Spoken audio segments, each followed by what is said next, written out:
off that exhausting hamster wheel and into balanced living with Dr. Marissa. Promise you joy in the mystery.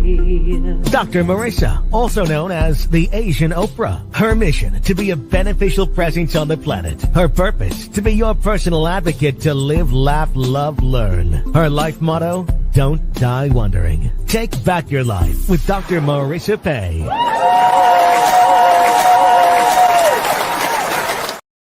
And welcome. You're tuned in to Take My Advice.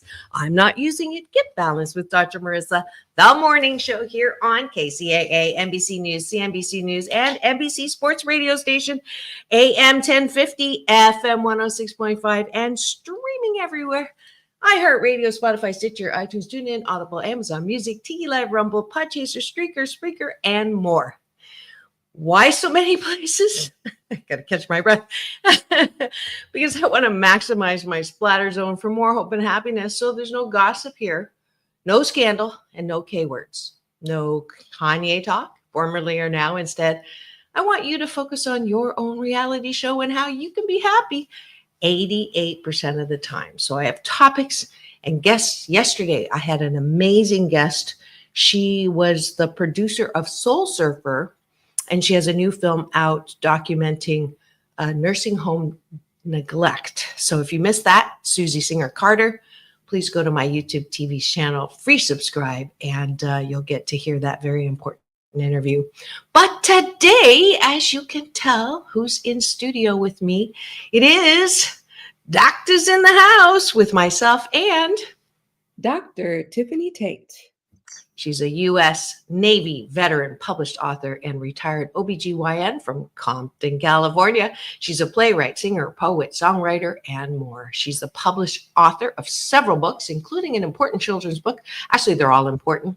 Bad Touching, her newest, Money Matters. Is that the newest, or is Mia Sings the newest? I wrote 2 books this year. Little Engine Mia Sings and Money Matters was the last book that I wrote this year. Okay, so it is the newest. All right. And y'all know me. I need no introduction. Please welcome back to my studio, Dr. Tiffanie Tate.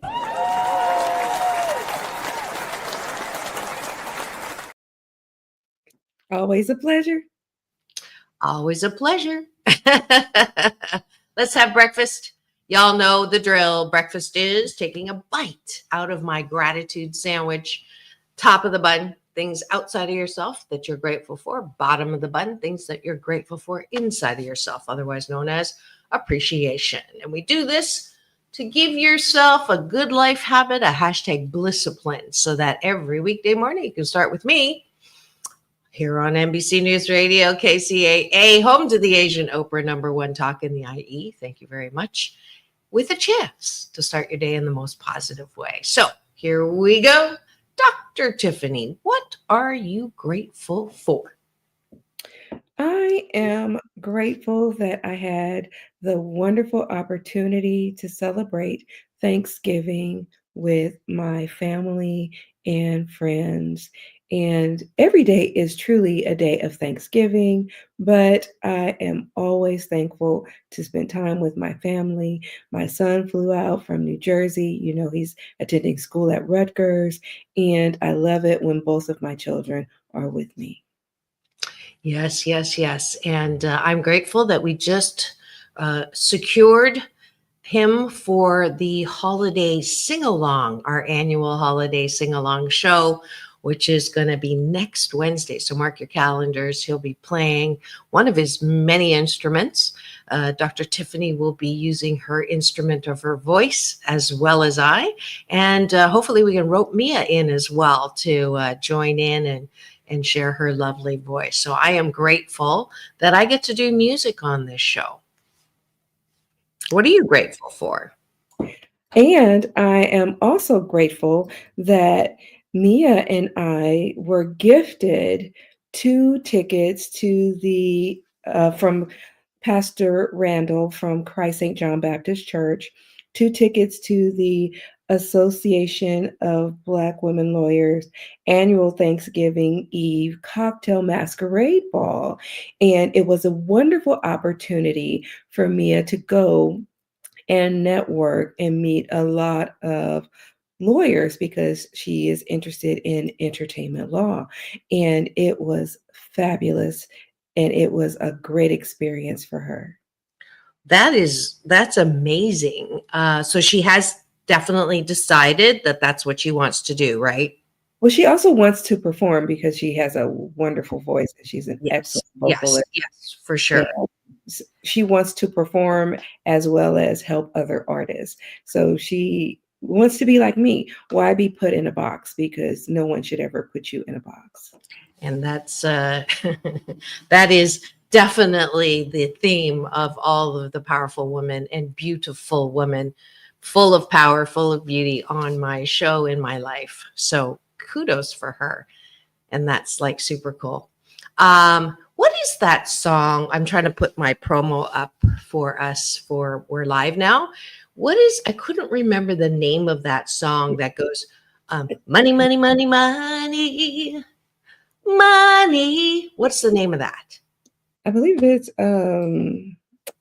let's see. You don't remember? Because I found the ABBA song. That's why I used that one. Money, money, money. But I love the other one. Is it Cardi B? That's not the one, right? No, that's way before her time. Yes, that's what I thought. Well, I'm just going to I could use the Cardi B one instead. But she works hard oh yeah, that's a good one. I'll do that one. Donna Summers. She works hard for her money. How's that? Okay, so I just all right. I couldn't remember the name of that song. I'm sure somebody in the chat will throw it up there. But I am great. It's For the Love of Money by the OJs. Oh, too late. I already put the promo up. I love that. Okay, shut it off before I get copyright. We don't have permission to use it. Yes, great. Now I will remember. We'll do it for the post show. But I am grateful for this holiday season. I do love, love, love, love the season of joy, giving thanks. We had a great Thanksgiving. It was my bonus dad's 95th birthday the same day. So I made my Quincy Jones ribs for those of the family who liked jalapenos, peppers, and onions. And then I made ones without for those who didn't. And then I made Chinese ribs. Actually, they were Vietnamese rib recipe from Tiffanie, where I get my nails the last 26 years. And thank goodness everybody liked the ribs. So we're good. And I'm grateful for that. What else are you grateful for? And I am just grateful to have the love and fellowship of my sorority sisters, because I just love the love and support that they provide for me. Beautiful. I am grateful for my younger daughter coming down and spending Thanksgiving weekend with me, and just a lovely time of shopping and the deliciousness of life with really good food. We actually cook together. She loves cooking with me. So I'm just so still in that afterglow. There's nothing like, daughters. Mm-hmm. Yeah, for sure. I don't like boys. So sons I didn't need one. Although I do like Nate. We're good with Nate. Mm-hmm. One more gratitude. And I am always grateful for my little puppy dog, because last time he was in a little fit and throwing his bone all around, and I wasn't sure if you guys were going to hear that. So I had to text Mia and tell her to come and get him. But I did hear it. I was like, what is that? It sounded like somebody was unwrapping a present. But that was him. He wanted to be in the show too. So I had to text Mia. I'm like, Mia, come and get me. But I'm very grateful for his energy at the young, bright, spry age of 15. And people always think, oh, look at the puppy. I'm like, he is a little old man. And so with a lot of attitude, people. But he is my little old man. That's so cute.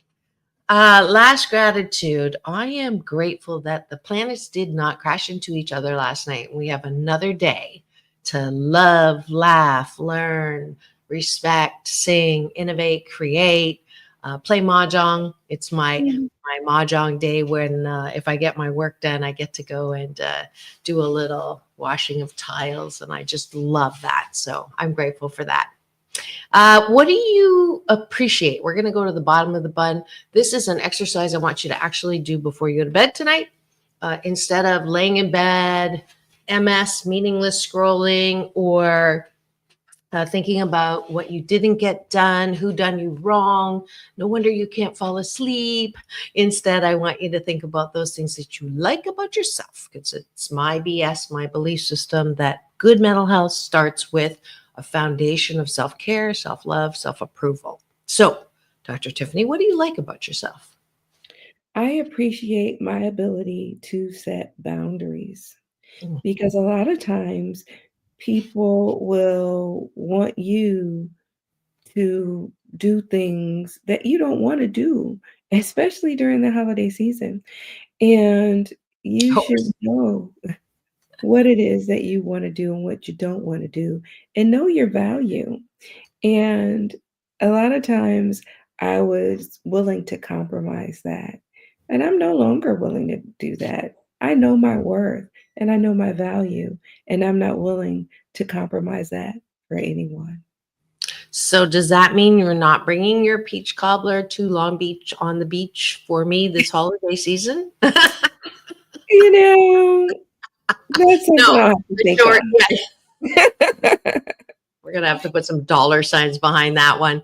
But I appreciate my ability to change my dating goals from finding the one, which is almost kind of, anyways, it's not that I don't think it can't happen, but my dating goals are to have fun. And so after 25 first dates, 2 second dates, 1 third date, 1 fourth date, I'm not giving up. I am still, looking to have fun. Now, not the kind of fun, for those of you who are watching who have been swiped successfully. Meeting people. And I'll add my second appreciation is I've learned how to be honest, kindly honest, that if I'm not feeling it, instead of, I used to, so is there going to be a second date? And I say yes. And then either ghost or, just not be honest about that. I had a nice conversation, nice guy, great sushi, met some really fun people at the sushi bar. Lots of what caught moments. What are the chances of that? It aligned. And then afterwards, I knew he wanted more. And I said, nothing against you. And he asked for feedback, like, why are you saying no? And I just said, there's nothing, why I don't have the right or desire to change who you are. Those things that you are, whatever your sense of humor is, if it's not a match with mine, that's not your problem, right? It just isn't Mhm. a match. And so I was proud of myself for practicing that, and appreciate my ability not to have those sensitive, difficult conversations, but do it in a non-brutally honest way. Absolutely. And I think it's okay to know what you like and what you don't like and be true to yourself. And Yeah. there's nothing wrong with independence and flexibility and knowing when and where to compromise and knowing when and where you don't. And it's quite all right. Just becoming who you are and accepting what it is you do and don't want, that's just being true to you, and I Mhm. love it. I love it. Mhm. I think it's fabulous. Yeah. Yeah. And I'll just add, though, for me, what I need to work on is balance, because it's one thing to say, this is the way I am. And if you don't like it, don't date me or screw you or whatever. I'm not saying that that's what you're saying. But if I want a relationship, there are some things that I'm going to have to balance out. I can't be me and fully me and have a relationship. There's got to be 80% I can be me, and then 20% of it, I may have to do that horrible C word. Compromise. Yes, I can't even say it. It makes my toes like not curl, uncurl. but anyways, yeah. So you get it, and we get it. And before this goes unraveling, we don't get to the topic. What's one more thing that you appreciate about yourself? I appreciate my willingness to try new things, because I know that a lot of times I am skeptical, but I am still open. And I like that about myself. I am still open. Great. And that is it for having breakfast with on Doctors in the House with myself and Dr. Tiffanie Tate. I hope, or we hope, that you continue this good life habit, this hashtag Blisscipline, for the next 28 consecutive days, with or without me on the show every weekday morning. But it is important that to sandwich your day in the most positive way, because frankly, my dear, if you can't approve of yourself, how the fork do you expect anyone else to? So thanks for joining us for breakfast.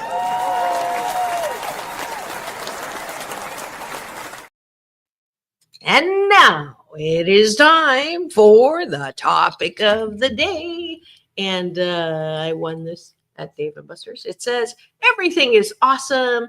And this is my signal that the topic is about to start. What is the topic, Dr. Tiffanie? The topic today is money. And money is a beautiful thing. It is a very sensitive subject for some, but it is a replaceable commodity. And a lot of people can manage money, but a lot of people can also mismanage their money. And the most important rule of thumb is don't spend more than you earn. But money can be a very sensitive subject.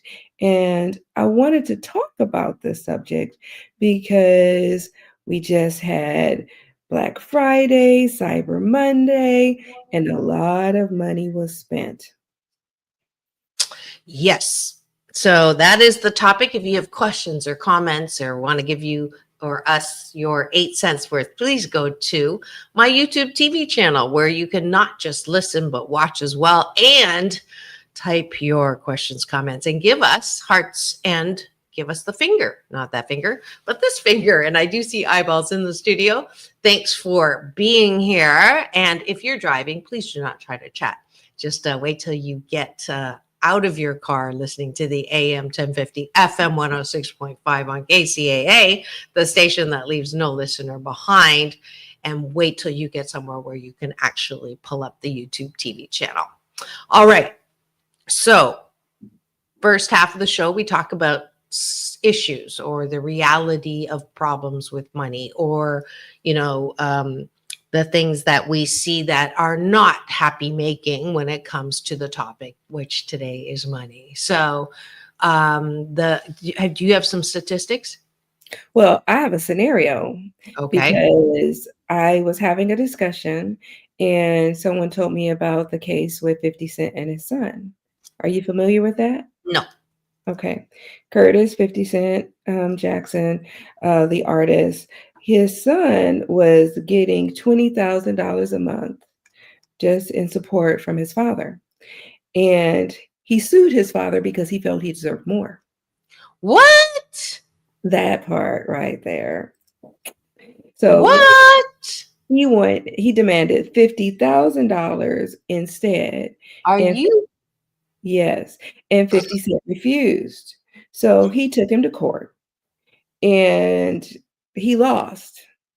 So now his son is grown. Okay. Wait. Who lost? The son. Oh, good. Okay. The son lost. Okay. The son lost. How old is he? 27. And his son has refused to work. And so the court the court had ruled should only pay $7,000 in child support, which is significantly less than the $20,000 that he was Getting. receiving. So they felt that he should start earning his own money. Moral to the story, he should have been thankful with the $20,000 he was getting and should not have been greedy. Mm-hmm. And I just wanted to toss this out, not necessarily talking about children, but talking about family, talking about shopping, just talking about money in general. Mm-hmm. Sometimes people tend to do strange things. And I learned a lot of information, a lot about different statistics. 90% of millionaires, it says, do 90% of millionaires make over $100,000 a year? What do you think? Yes. No, most of the people who become millionaires don't. Only 31% averaged over $100,000 a year. Most of the people who become millionaires do it by saving and managing their money. Most of the people who become millionaires, only a third ever made six figures. Interesting. So that goes towards saving, right? Saving and money managing and investing. Yeah. Okay. I'm going to throw up some statistics too. This is from 2023, and it's an article that was in NBC, I believe. So here's the average debt balances by age group. Were you going to do this? I don't want to. Okay. Gen Z, 9,500. Millennials, 78,000. Gen X, 135,000. Baby boomers, 96. Silent generation. Wow. 40,000. I didn't know that was a term. 40,925. According to consumers in the two oldest categories have seen significant decrease in debt since 2015, 7.5 and 7.7. And then here's the breakdown. Credit cards, Gen X have the highest credit card balance compared to all other age groups at 82. Auto loans, Gen X, highest auto loan balance. Gen X mortgage loan, highest average. Boy, those Gen X. Millennials close second. Personal loans, baby boomers have the highest personal loan balance. Student loans, Gen X have the highest amount of student loan debt, an average of 39,000, and home equity highest for Gen X. So Gen X again are, where are Gen X? 40 to 55. So that's about our group. Mm-hmm. Yeah, that's shocking to me. Because I would have thought it was, because of all of the stereotyping around the kids, the millennials and the younger ones, the Gen Zs, but they're not. I love this. The Gen Zs seem to have it most together, right? Mm-hmm. Yeah. So, interesting. Does that surprise you? No, because right now, a lot of that generation, they're taking their time as far as buying a home. A lot of them are still renting, and they're very cautious as far as accumulating debt. And they are not ready to just jump in the pool. And some of them are still living at home. Yeah, that's the other thing. They are saving money because they're living at home, good or bad. That is, yeah. So I can remember when my kids went to college and I moved into this high rise. And so I significantly downsized size from 3 bedrooms to 1. And my younger daughter said, "Mom, where am I going to put all my stuff?" And I went, "I don't know, honey. Where are you going to put all your stuff?" My empty nest is a solo destination. But anyways, that's just me. They're fine. Don't worry, no abuse here. They're loving their life. I talked to her at length about, do you want to come home? Because she thanked me, Dr. Tiffanie. This is one of the sweetest things that happened over Thanksgiving, that we were driving and she says, Mom, I just want to thank you for choosing to raise us in Southern California. Isn't that nice? That's beautiful. Isn't that sweet? So yeah, she loves San Francisco. So, she's happy there. My older daughter's happy there. So they're far enough away and close enough.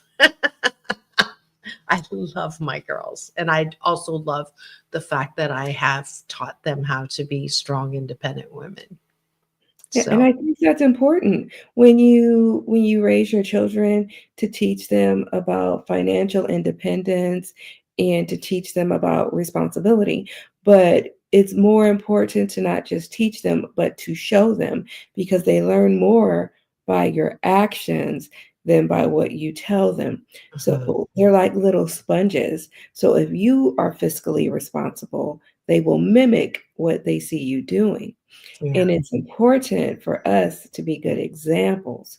And so I think it's important to decide what it is that we want out of life and to exemplify that. And then our children or our nieces, our nephews, our grandchildren, they will follow those examples. And I think Elizabeth Warren, she popularized some different things. She wrote a book and it's called All Your Worth, The Ultimate Lifetime Money Plan. And she wrote like the 50-30-20 rule.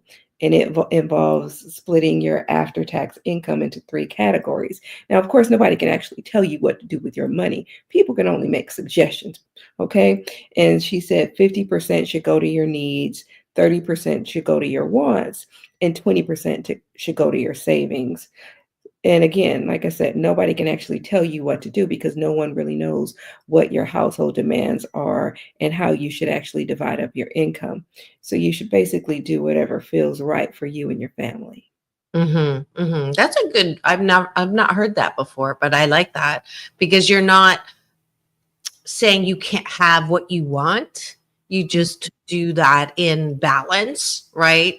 And having those, it always, maybe I'm skipping to solution, but when people are upset about things that happen that they weren't planning for, like whatever that is, something happens with your teeth or something happens in an accident, and you do have savings for a rainy day, and they get upset about having to use that savings for a rainy day. But isn't it great that you even had savings for a rainy day so that you could cover what it was that was unexpected and unplanned for? And so for me, I try to remember that when the unexpected, and the tool I use is IJM. It's just money. I know how to make it. I know how to use it. I know how to lose it, and I know how to make it. And it's a cycle. So there's a little jump forward to a bit of solution around money. We're going to take a quick break. And when we come back, we'll do more on money, need to break for traffic, weather, news, and a word from our sponsor today. So don't go away. The late wonderful Chuck Woolery used to say, we'll be back in 2 and 2. You know me, I've adopted that to be peace in, peace out. Please don't go away. We'll be right back on Doctors in the House with Dr. Marissa and Dr. Tiffanie Tate.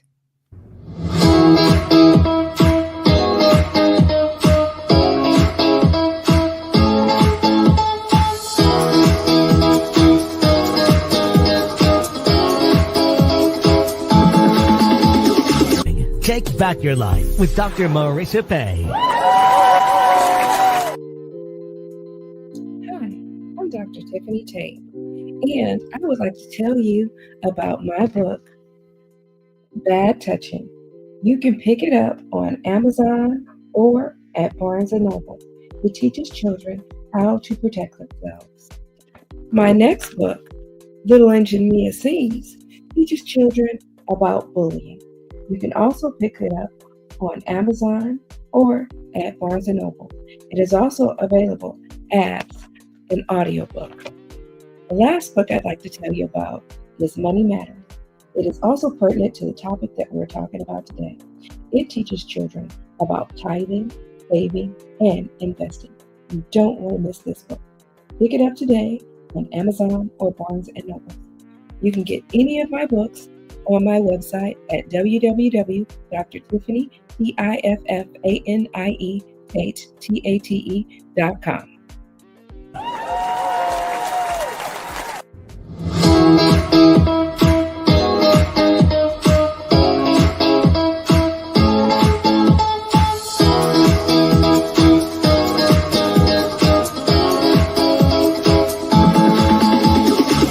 Take back your life with Dr. Marissa Pei. And we're back. You're tuned in to Take My Advice. I'm not using it. Get balanced with Dr. Marissa, the morning show here on KCAA, NBC News Radio, AM 1050, FM 106.5, home to the Asian Oprah, number one talk in the IE. Thank you very much. And the station that leaves no listener behind, streaming everywhere, audio, iHeartRadio, Spotify, but you can watch and listen on my YouTube TV channel. When you free subscribe, you'll get an alert every weekday morning for this show about hope and happiness, balancing all the bad news out there with some good news. And today is my very popular Wednesday series called Doctors in the House with myself and Dr. Tiffanie Tate. And today we are talking about money, money, money, money. Money. We talked about the debt, the savings, the lack of savings. We didn't talk about money is the root of all evil, that money is the source of all problems, that money breaks up couples, that money is one of those difficult topics to talk about, teach. Nobody wants to tell you what to do with your money. We did all that the first part of the show. If you missed that, please do. You just rewind or go back and listen to it on my YouTube TV channel. Now, second half of the show, we do focus on solution. That is my process for this show. So we're going to bunt over to Dr. Tiffanie. What is, okay, money and happiness. If I throw in my brand here, how do we feel better about money, especially if you don't have enough of it? Like it's never enough. Like I never have enough money. Like where do you go from there? Preparation. That's the first key. Preparation. One of the statistics is that I wish it was higher, only about 44% of Americans have an emergency fund that has at least 3 months of savings in it to cover 3 months of expenses. And the recommendation is that you should have at least 3 to 6 months of your household expenses in your emergency fund. And only 1 in 4 Americans, well, actually I said it wrong. I think 1 in 4 Americans have less than $1,000 in a savings account, which is a pretty staggering number, because that means when someone has a problem, they're going to be calling you to borrow money. So 1 in 4 of your friends, when they have an emergency fund, you are their emergency fund. So that means they don't. Yeah, that means they don't have stocks, they don't have bonds, they don't have emergency cash. So that's a pretty significant number. You can go around the room, 1, 2, 3, 4, 1, 2, 3, 4, 1, 2, 3, 4. So did they say what age group that comes from? Did they break that down or? Let's see. I did not find a breakdown. I'm sure we could find it. Yeah, let me go look at that. Down. Interesting. Yeah. But yeah, continue. So that's a pretty significant number in general. So I'm thinking it probably spans different age groups because right now, all different age groups are having issues. So I think another statistic was around 56% of US adults can't afford that $1,000. So that's just the reality of the situation. Mhm. And that means you and I and other people listening to this conversation are going to be their emergency fund. Yeah. I found And 32% of Gen Z respondents had less than 1,000 in savings, followed by millennials, and then Gen X at 20%, 7% baby boomers at 20. mhm, So this time it wasn't Gen X, it was Gen Z. So that is the ones, the youngest ones. So there's the stereotype, right? mhm. That you hear about. Right. So did you see that screen share for example, just now? Yep. No, it didn't pop. It Oh, didn't pop. that's weird. Okay. So anyways, I just gave you the numbers. Doesn't matter. Mhm. And so the best way to happiness financially is preparation. Yeah. Balance your expenses and try not to overspend. Prepare by having a savings account, and you want to make sure that you prepare for milestones, have financial stability, and make sure that your expenses and your values line up with your finances. So I'm gonna put the moose on the table about just in general the attitude towards money. So I can remember being in a workshop at Agape, and the speaker was Brother Ishmael Tete from Africa.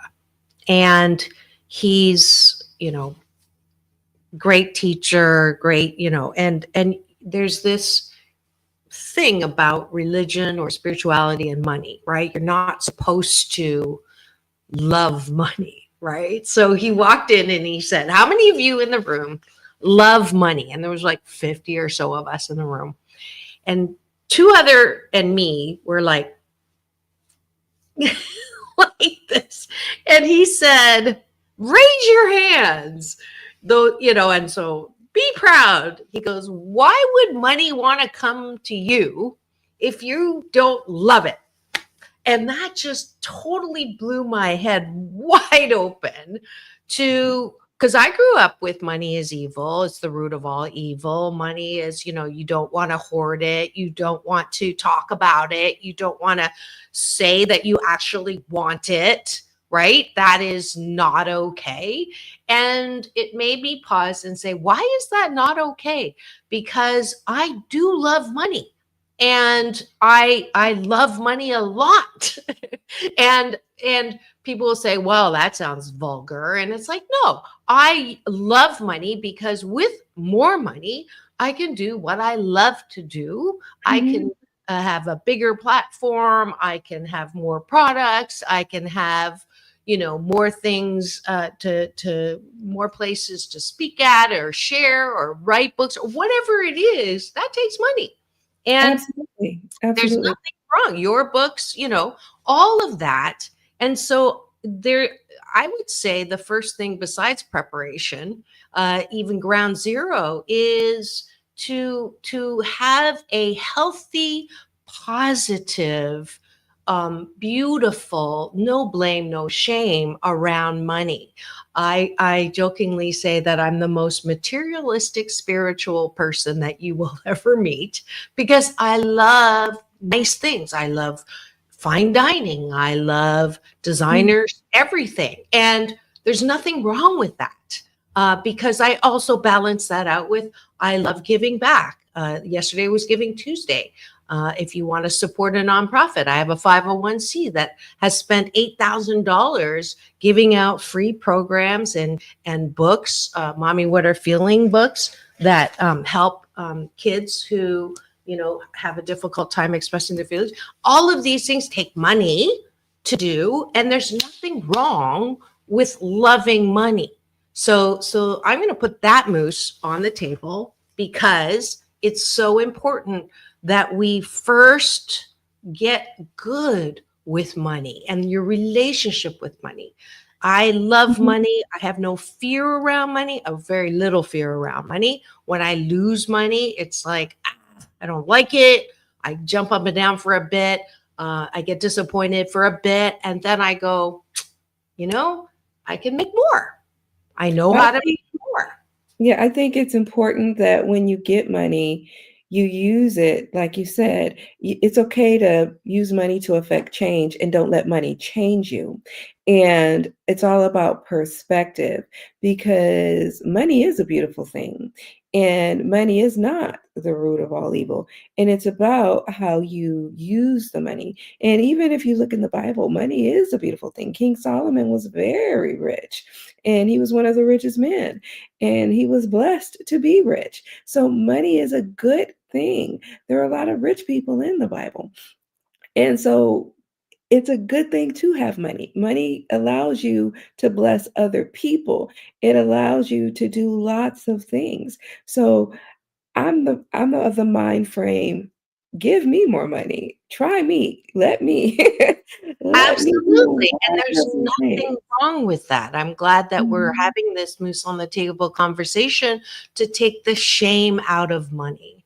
That is like, it's one of the most kind of like useless things is to have shame around money. But you know what? There was one thing I did learn. There's a thing called money infidelity. Have you ever heard of that? No. Tell me. Yeah. That's I juicy. did learn about money infidelity, and money infidelity is when you get money and you spend money and you basically lie to your partner about money. So Oh, you have a secret credit card, or you have secret bank accounts, or you're sneaking around with money, and that is financial infidelity, money infidelity. And I was like, oh, you've known about infidelity with people and partner infidelity, but financial infidelity, money infidelity, that was a new term. And when I looked up when to talk about money in relationships, basically it is an independent thing. You don't really want to talk about it on the first date per se. You do want to make sure that your issues kind of align, but if this is a first date, you don't necessarily want to bring up finances. You want to wait until you think the relationship is actually going somewhere. And if you think you're going to be moving in together or there's going to be commingling of the funds, they don't really need to know how much money you make, how much is in your bank accounts. That's not necessarily their business. But the money infidelity was definitely a surprise to me. So if mm. someone has money and then they're giving somebody else money, that was definitely something that was a surprise. Interesting. I'd like to, if you've just tuned in and you're wondering what's going on in the studio, this is Take My Advice. I'm not using it. Get Balanced with Dr. Marissa, the morning show here on KCAA, the station that leaves no listener behind. NBC News Radio, home to the Asian Oprah, AM 1050, FM 106.5, and streaming everywhere. iHeartRadio, Spotify, and of course my YouTube TV channel, where if you free subscribe, you'll get an alert every weekday morning to tune in. And today is Doctors in the House with myself and Dr. Tiffanie Tate. we're talking about money. And we're talking with the moose on the table. Those of you who have never heard that before, it's my Canadian, I was born in Canada expression of talking about the elephant in the room. So we've covered a lot of ground, which is great. I'd like to also talk about not enough money, because I think that is, people are so used to saying, I don't have enough money. I don't have enough money. I don't have enough money.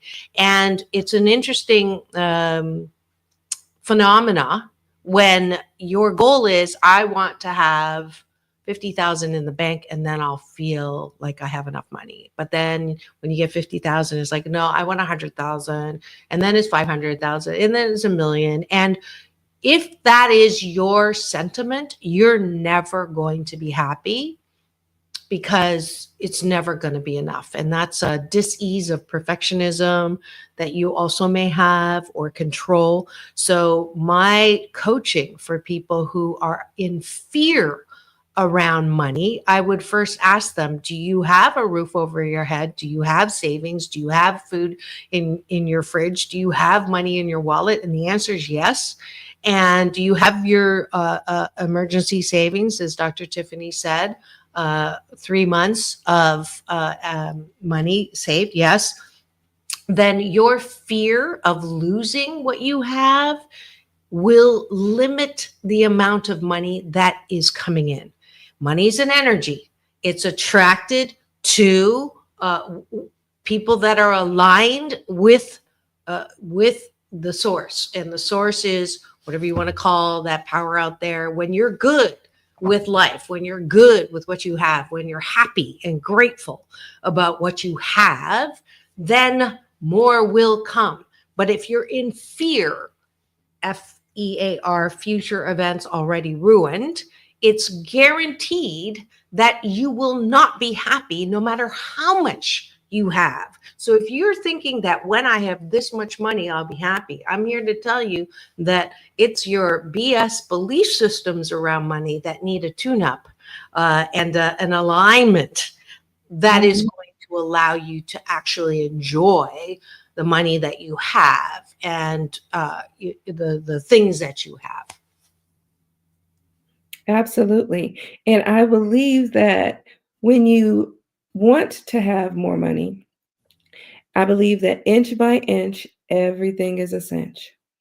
And growing up, we grew up, let's just say, not having a lot of money. And it was hard to have a lot or make ends meet. And when you grow up, let's say financially challenged, you do learn how to get by.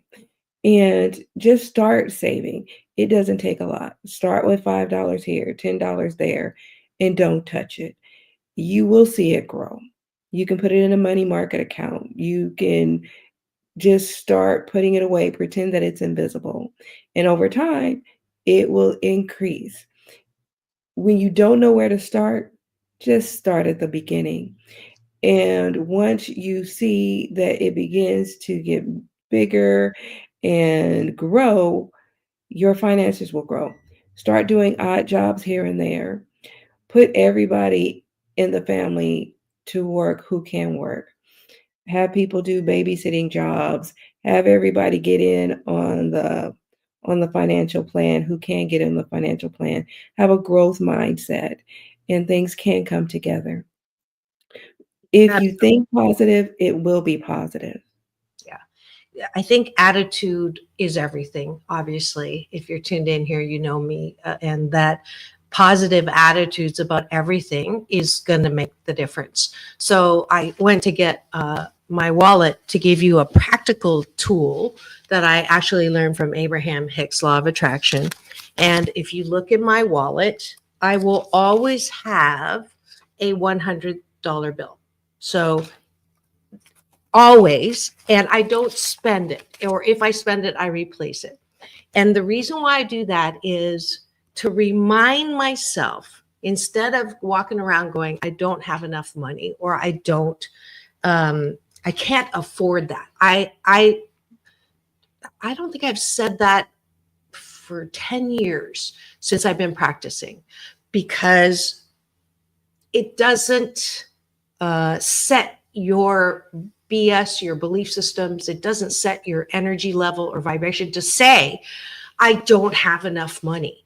Because for most of us, you do have money. You just don't choose to, spend that much on that thing, which is probably a good thing if we go back to the beginning of the show and talking about balance and saving. But to put out there that beautiful thing, but I choose not to get that right now. I'm the last person that needs to buy any clothes. And so I revert to, do I really, because that outfit's going to give me this much pleasure, and then it's going to just sit in the closet. So I balance my own money matters and my own where I am with that. And I just act on my own behalf. And I go, is this really something that I need? Or is this a want? And where am I on my wants? Now I have a good 30% to hang my hat on, thanks to Dr. Tiffanie. 50 need, 30 want, 20 savings. So, but it's just try it. The money comes to people who appreciate money. Money comes to people who are not in fear about money. And that's a law of attraction rule that I have been living and continue to live, and I love it. So just wanted to share that with you. Absolutely. Absolutely. And I'm always teaching my children, my young adults, because they're not written, make your coffee at home. Stop spending all that money on that high price drink and save it and put it in your savings account. Let's invest it. Let's put it in that IRA. Let's go ahead and save that money so that it can grow for you. Let's have you be young millionaires by the time you're my age. Let's think smarter. Let's not work harder. Let's do something. Let's have that growth mindset. And a lot of times it's about changing our mind frame. Let's cook at home. Let's not eat out. I mean, I love eating out, don't get me wrong. And I'm always down to eat out. But sometimes it's better to pocket that money. Balance. Yes, make something at home. And it's about reframing our structure, reframing our mindset. And a lot of times money is a beautiful thing. And I believe that money is meant to be spent. Don't get me wrong. I love to shop. And I did my damage on Cyber Monday. I didn't really go out on Friday. But on Cyber Monday and Tuesday, because they let it roll over, my fingers were doing a little bit of walking, people. I gave back to the community. I feel it's important for me to do my part. So I did my part. I think it's important to keep America rolling and keep it strong. So I gave my contribution. It is a circulation, and it is a balance. And it is, the law of reciprocity. You can't keep taking breaths in without releasing a breath out. So, you make it, you can spend it. But I do think if we put another moose on the table, this instant gratification that has sort of taken over our society, in that everything you want, something you want now. I use reward system with myself. If I do something that I know I should be doing, but I don't feel like doing it, I will reward myself with something. So it's parenting yourself sort of thing, to have a little bit more, not the P word. We have already established that. I don't have patience in my vocabulary, but I do have work reward for myself. And I will do that with myself to help me monitor my spending. So I still do, one of my desires is to have so much wealth in my life that I can help a lot of people. Like, one of my biggest wishes is, those hardworking people that work in crafts, the farmers markets and things like that. I think they're the hardest people. They work so hard. I would love to have enough money to just go in there and buy out all their stock for one weekend and just, feel good about that. Like, that's what good money's for. So it's all about balance. Dr. Tiffanie, final word. Well, my final word is, I love money and I want as much as humanly possible, because I would love to end homelessness, because that is one of the reasons I became a physician while volunteering at my church's mission in LA. And my prayer is the prayer of Jabez: enlarge my territory. I want it, and I want it all. Like that song when I was growing up, I want money, lots and lots of money. So I'll take it. I'll take it all, and I will bless the world. And I hope that you will get all the money your heart desires and do positive things with it, not bad things, positive things with it. And if you keep your heart, your mind, and your pocket and your hand open, you can receive. Because if your hand is closed, you can't receive anything. You have to open your heart, open your mind, and open your hand to be receptive. But if your hand is open, that means you have to be willing to give. You can't give if your hand is closed. So your hand has to be open so that you can give and you can receive. That's beautiful. That's one of my balanced Tai Chi Gong forms. Every form has a masculine and feminine. So this is gathering, right? And the reciprocal is sharing. So I say, what do you want more of in the gathering? Well, in order to receive that, you have to give it. So if you want more money, give more money. If you want to give more money, receive more money. So it is that law of reciprocity at work. And I love that. So I love the hand thing. I'm going to keep my hands open a lot. Thank you for that, Dr. Tiffanie. We are out of time, but we have a couple things for you to do. This holiday season is such a good time to get books. And Dr. Tiffany's books are fabulous. Her children's books, there's so many. Her poetry books as well. Let's see. I think it's on Writing Tab, right? Yes. Okay. Amazon. So there's all the books that she has. I also have a balanced marketplace where you can buy all kinds of products that are all about, my happiness book, as well as my children's book, Mommy, What Are Feelings, as well as my balanced Tai Chi Gong. So please go to either my or Dr. Tiffany's or both to be able to experience and find holiday gifts for the season that will definitely help you bring some happiness into your life. All right. That's it for today's episode of Doctors in the House. We hope that you've enjoyed it. We still have eyeballs, which is great. Nobody were brave enough to actually be identified, but we're so grateful that you were here.